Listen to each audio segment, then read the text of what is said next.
Assalamualaikum, alдарыңызда форсунка тазалау процесі жүріп жатыр. Яғни форсунканы қазір қосып көрсетемін. Қазір форсунка шашып жатыр, төртеуі бірдей. Бұны калибровкаға келтіріп жатыр. Яғни біреу аз шашып, біреу көп шашып, сондай болып жатқан. Бәрін үлгілепке келтіріп, шашып, құдай қаласа бітіріп жатыр. Қазір төртеуі бірдей келе жатыр. Сөйтіп біз қазір аппаратқа салып, жуып, тазалап, орнына келтіреміз. Сосын кейін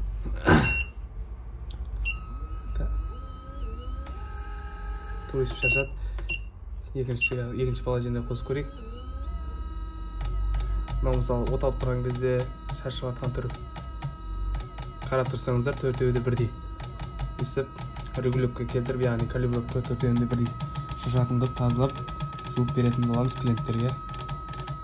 Қызметі осындай аппараттың.